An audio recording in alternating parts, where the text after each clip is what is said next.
Many modern Australians, particularly those in certain ideological circles, will claim to be anti-racist or anti-sexist. They'll tell you with a straight face that they don't see race or don't see gender or other such rhetoric, when in reality, every human on this planet sees race and gender. Ironically, those on the left, who claim to be colourblind, are often the very people who not only see race and gender all the time, but are the most obsessed with these and any other identity label. Yesterday it was Melbourne Cup Day, the so-called race that stops the nation. Jamie Melham won, a woman, and the media went stupid over it as usual. ABC: Melham makes cup history. Jamie Melham has become the second female jockey to win the Melbourne Cup. The Guardian: female jockey's Melbourne Cup win. The New Daily: female jockey wins Melbourne Cup. And the ABC again: Melbourne Cup history. Jamie Melham becomes the first female to win the Melbourne and Caulfield Cups. Actually, the ABC has become quite obsessed with this win. I won't read all the headlines, but there's tons of them as you can see on screen. It's as if Ms. Melham's only noteworthy attribute is her gender. Of course, it's not just the left-leaning media, it's all the media. News.com.au: Jamie Melham, only second woman to win Melbourne Cup.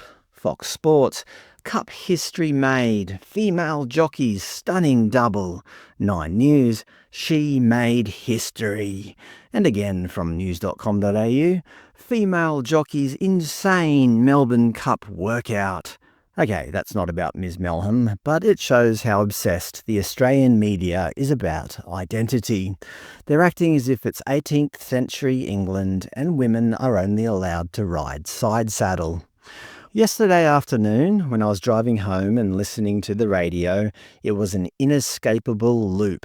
I switched stations repeatedly, but all I heard was female, jockey, woman, Melbourne Cup, female, first woman, female woman horse jockey. It was relentless. I ended up turning the radio off and listening to the peaceful drone of the car engine instead.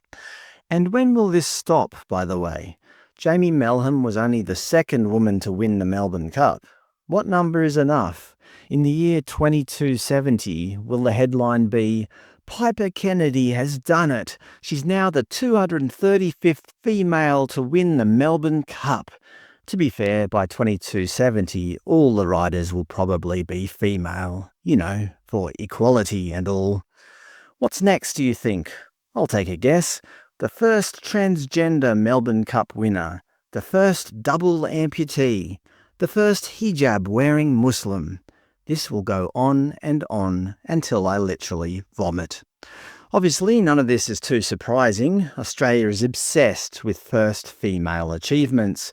Australia's first woman engineering graduate, first women in federal parliament, first female chancellor, first woman to lead Liberal Party, first female frontbencher, first Australian female astronaut. I could go on literally forever. Interestingly, how many first male achievements do you think are celebrated in Australia? I did an honest search of news media in the last decade, and this is what I came up with. First male infertility guidelines.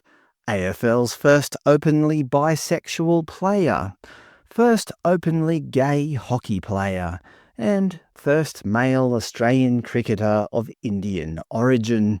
That's basically it. Obviously, unless you have some other identity, if you're a heterosexual Caucasian male, you don't count.